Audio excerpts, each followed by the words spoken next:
ფლეიტით მოხიბლული გოპები. კრიშნას ძალიან სიამოვნებდა ტყის გარემო, სადაც ყვაოდა ყვავილები, მხიარულად ზუზუნებდნენ ფუტკრები და კელები, ჩიტები, ხეები და მათი ტოტები ბედნიერად გამოიყურებოდნენ. კრიშნა კი შრი ბალარამასა და მენახირი ბიჭების თანხლებით ძროხებს მწყემსავდა და თავის ტრანსცენდენტულ ფლეიტაზე უკრავდა. კრიშნას ფლეიტის ხმის გაგონებაზე ვრინდავანის გოპებს იგი აგონდებოდათ და ერთმანეთს ეუბნებოდნენ, თუ რა მშვენივრად უკრავდა კრიშნა ფლეიტაზე. კრიშნას ფლეიტის ტკბილი ხმის აღწერისას გოპები კრიშნას გართობებსაც იხსენებდნენ, მაშინ ჭკუა უფორი აქდებოდათ და მშვენიერი ჰანგების სრულყოფილად აღწერის უნარს კარგავდნენ. ტრანსცენდენტულ ჰანგებზე საუბრისას ისინი იხსენებდნენ კრიშნას ჩაცმულობას. მოცეკვავე მსახიობივით თავი ფარშავანგის ბუმბულით როგორ ჰქონდა მორთული და ყურის უკან ცისფერი ყვავილები გაერჯო. მისი სამოსელი ოქროსფრად ანათებდა. ვაიეჯაიანტის ყელსაბამი ამშვენებდა.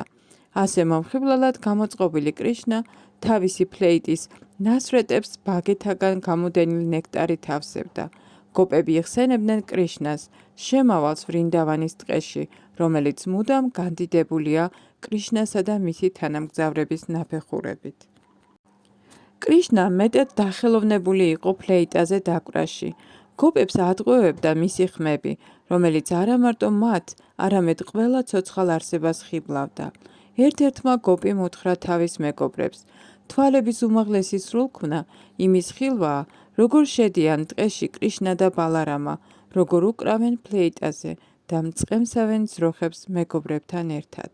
მათ, ვინც გამუდმებით ხედავენ კრიშნას, შინაგანად და გარეგანად, ფიქრობენ, როგორ უკრავს იგი ფლეიტაზე, შედის ვრინდავანის ტყეში და მენახირე ბიჭებთან ერთად ძროხებს მწყემსავს, ჭეშმარიტად მიაღწიეს სამათის მწვერვალს. სამათი, ტრანსი, გრძნობების ყოველგვარი მოქმედებების გარკვეულ საგანში დანთქმას ნიშნავს, ხოლო გოპები გვიჩვენებენ, რომ კრიშნას გართობები ყოველგვარი მედიტაციისა და სამათის სულქმნაა. ბჰაგავად გიტაში ისიც დადასტურებულია, რომ ნებისმიერი, ვინც მუდამ კრიშნაზე ფიქრშია დანთქმული, უმაღლესი გახლავთ ყველა იოგს შორის. მეორე გოპიმ გამოთქვა აზრი, რომ ძროხების მწყემსისას კრიშნა და ბალარამა სცენაზე თამაშისთვის მომზადებულ მსახიობებს ჰგავდნენ. კრიშნას ყვითელი ფერის მოელვარე სამოსელი ეცვა, ბალარამას კი ლურჯი. ხელში მანგოს ხის ორი შტო, ფარშავანგის ბუმბულები და ყვავილების კონები ეჭირათ. ლოტოსის გირლანდებით შემკულნი ზოგჯერ მეგობრებთან ერთად ტკბილად მღეროდნენ. ერთმა გოპიმ უთხრა მეორეს, რატომ არიან კრიშნა და ბალარამა ასე ლამაზები? მეორე გოპიმ თქვა, ჩემო ძვირფასო მეგობრებო, ჩვენ ვერც კი წარმოვიდგენთ რა ღვთისმოსავი საქმეები ჩაიდინმა მისმა ბამბუკის ფლეიტამ, რომ ახლა კრიშნას ბაგეების ნექტარით ტკბება. ზოგჯერ კრიშნა ეამბორება ხოლმე გოპებს, ამიტომ მისი ბაგეების ტრანსცენდენტული ნექტარი მხოლოდ მათთვის არის მისაწვდომი, ხოლო ტუჩები მათ საკუთრებად ითვლება. ამიტომ გოპებმა იკითხეს, როგორ მოხდა, რომ ფლეიტა, რომელიც სხვა არაფერია, თუ არა ბამბუკის ღერო, გამუდმებით კრიშნას ბაგეთაგან მომავალი ნექტარით ტკბება, იმის გამო, რომ ფლეიტა უზენაეს უფალს ემსახურება, მისი მშობლები ძალიან ბედნიერები უნდა იყვნენ. ტბები და მდინარეები ხეების დედებად ითვლებიან, ვინაიდან ხეები უბრალოდ წყლის სმით სულთქმულობენ, ასე რომ ვრინდავანის ტბები და მდინარეები სავსე იყო ბედნიერი ლოტოსის ყვავილებით, რადგან ისინი ფიქრობდნენ, როგორ მოხდა, რომ ჩვენი ვაჟი ბამბუკის ღერო კრიშნას ბაგეთა ნექტარით ტკბება? მდინარეებისა და ტბების ნაპირზე მდგარი ბამბუკის ხეებიც ბედნიერები იყვნენ, როცა თავიანთ შთამომავალს უფლის ასეთ სამსახურში ხედავდნენ, ისევე როგორც პიროვნებებს, რომლებიც ცოდნის მაღალ საფეხურზე დგანან, სიამოვნებთ, როცა მათი ნაშიერები უფლის სამსახურში არიან. სიხარულს მოეცვა ხეები, ისინი გამუდმებით იძლეოდნენ თაფლს, რომელიც ტოტებზე ჩამოკიდებული ფიჭებიდან გადმოდიოდა. ზოგჯერ გოპები თავიანთ მეგობრებს კრიშნას შესახებ ასე ელაპარაკებოდნენ ხოლმე. ძვირფასო მეგობრებო, ჩვენი ვრინდავანი მთელი ამ დედამიწის დიდებას გალობს. ვინაიდან ეს პლანეტა დევაკის შვილის ლოტოსის ნაფეხურებით არის განდიდებული. გარდა ამისა, როდესაც გოვინდა პლეიტაზე უკრავს, ფარშავანგები მაშინვე ჭკუიდან იშლებიან. ცხოველები, ხეები და მცენარეები გოვართანას მთის წვერზე ან ველზე მოცეკვავე ფარშავანგებს ხედავენ, შეშდებიან და დიდი ყურადღებით ისმენენ პლეიტის ტრანსცენდენტულ ხმას. ფიქრობთ, შეუძლებელია ასეთი წყალობა რომელიმე სხვა პლანეტაზე არსებობდეს. თუმცა გოპები სოფლელი მენახირე ქალები და გოგონები იყვნენ, მათ კრიშნას შესახებ ცოდნა გააჩნდათ. ასევე ადამიანს უზენაესი ჭეშმარიტების შესწავლა უბრალოდ ავტორიტეტული წყაროების მოსმენით შეუძლია.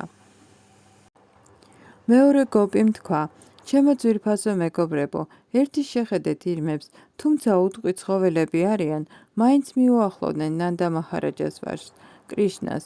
მათ არა მარტო კრიშნასა და ბალარამას სამოსელი იზიდავს, როგორც კი პლეიტის ხმა შემოესმებათ, ირმები ქმრებთან ერთად მოწიწებით ეთაყვანებიან უფალს, შეჰყურებენ რამას დიდი სიყვარულით. გოპებს სურდათ ირმებისა, ვინაიდან მათ ქმრებთან ერთად კრიშნას სამსახური შეეძლოთ. გოპები არც ისე ბედნიერებად თვლიდნენ თავს, ვინაიდან როდესაც კრიშნასთან წასვლა სურდათ, მათი ქმრები დიდად არ ხარობდნენ. მესამე გოპიმ თქვა: ჩემო ძვირფასო მეგობრებო, კრიშნა ისე მშვენივრად არის ჩაცმული, რომ ალბათ ამის გამო ატარებენ ქალები სხვადასხვა ცერემონიებს. ზეცის მცხოვრებთა ცოლებს ხიბლავს მისი პლეიტის ტრანსცენდენტული ხმა, თუმცა ისინი ცაში საჰაერო ხომალდებით დაფრინავენ. ქმრებთან ყოფნით ტკბებიან, კრიშნას პლეიტის ხმის გაგონება მაშინვე აფორიაქებთ. თმები ეშლებათ და მკერდზე შემოსმული კაბები ეშვებათ. ეს იმას ნიშნავს, რომ კრიშნას პლეიტის ტრანსცენდენტული ხმა სამყაროს ყოველ კუთხეში აღწევს.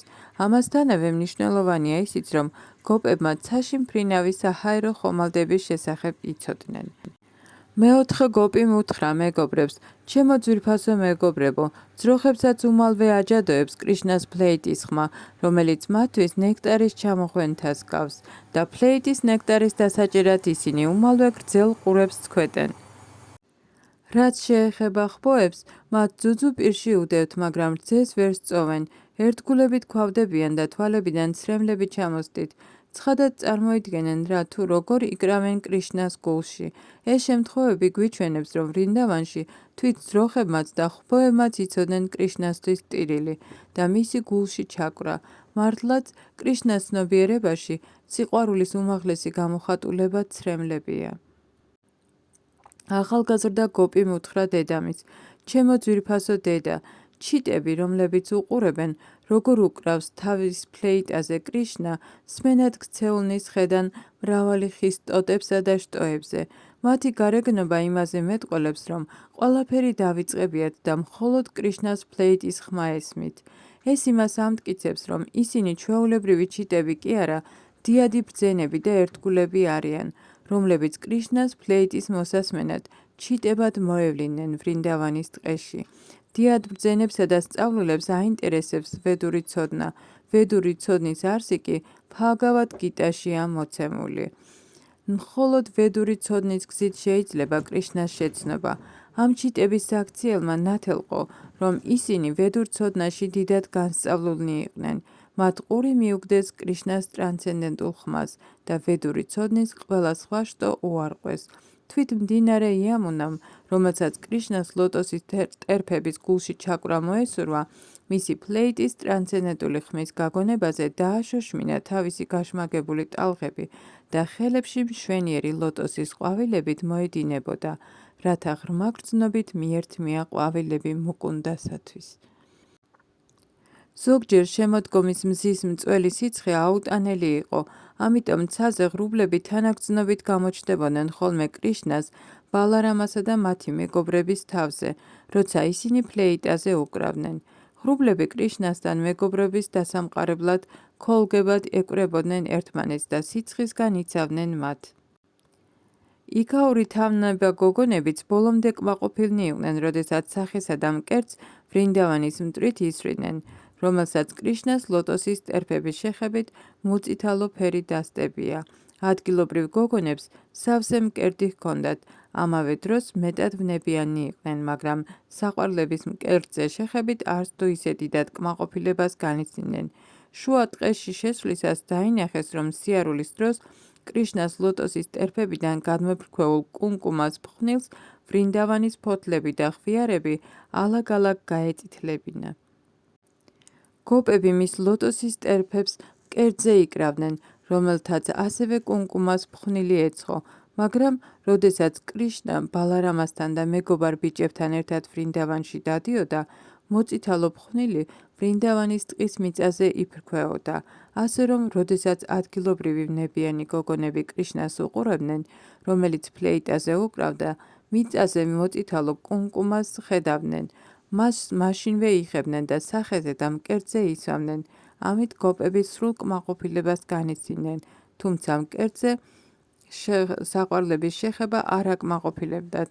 ყოველგვარი ვნებიანი მატერიალური სურვილი უმალვე დაკმაყოფილდება, თუ კი ადამიანი კრიშნას ცნობიერებასთან მოვა ურთიერთობაში. ერთმა გოპიმ ასეთნაირად დაიწყო გოვართანას მთის არაჩვეულებრივი მდებარეობის ქება. რა ბედნიერია ეს გოვართანას მთა, როგორ ტკბება უფალ კრიშნასთან და ბალარამასთან ურთიერთობით, რომელთაც მასზე სიარული ჩვეულებად აქვთ ქცეული. გოვართანას მუდამ ეხება უფლის ლოტოსის ტერფები, ვინაიდან გოვართანას მთა ასე დავალებულია უფალ კრიშნასა და ბალარამასგან, იგი ცხვენის სახით მიართმევს უფალს 1000 ხილს, ფესვებსა და ბალახებს, ასევე თავისი ტბების მეტად საამო სუფთა წყალს, მაგრამ გოვართანას მთის მიერ მირთმეული საუკეთესო ცხვენი ძროხებისა და ხვოებისათვის ახლად ამოსული ბალახი გახდათ. გოვართანას მთამ იცოდა, როგორ ესიამოვნებინა უფლისათვის მისი ყველაზე საყვარელი თანამგზავრების, ძროხებისა და მენახირე ბიჭების სიამოვნებით. ერთმა გოპიმ თქვა, რომ ყველაფერი საოცარი ჩანდა, როდესაც კრიშნა და ბალარამა ვრინდავანის ტყეში დასეირნებდნენ, ფლეიტაზე უკრავდნენ და ახლო მეგობრობას ამყარებდნენ ყველა სახის მოძრავ და უძრავ არსებებთან. როდესაც კრიშნა და ბალარამა თავიანთ ტრანსცენდენტულ ფლეიტებზე უკრავდნენ, მოძრავი არსებები ქვავდებოდნენ და საქმიანობებს წყვეტდნენ, ხოლო უძრავი ცოცხალი არსებები, როგორიცაა ხეები და მდინარეები, ექსტაზისგან ირხეოდნენ. კრიშნას და ბალარამას ჩვეულებრივი მენახირე ბიჭებივით მხარზე გადაეკიდათ საბელები. მოწველისას ბიჭები ძროხებს პატარა თოკებით უბავდნენ უკანა ფეხებს. ეს თოკი ბიჭებს თითქმის ყოველთვის მხარზე ეკიდათ და ასევე ჰქონდათ იგი კრიშნასა და ბალარამასაც. მიუხედავად იმისა, რომ ისინი ღმრთების უზენაესი პიროვნება იყვნენ, ზუსტად მენახირე ბიჭებივით იქცეოდნენ, ამიტომ ყველაფერი დიდებული და მიმზიდველი ხდებოდა.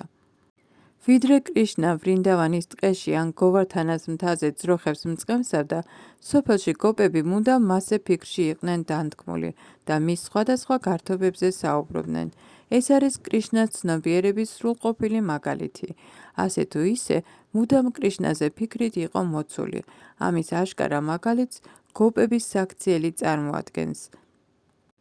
ამიტომ უფალმა ჩაიტანიამ განაცხადა, რომ ვერავინ ეთაყვანებოდა უფალს გოპებზე უკეთ.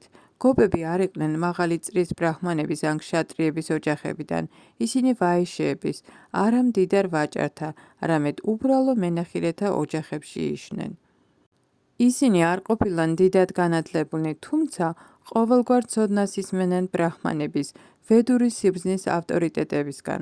გოპების ერთადერთ მიზანს მხოლოდ კრიშნაზე ფიქრში დანთქმა წარმოადგენდა.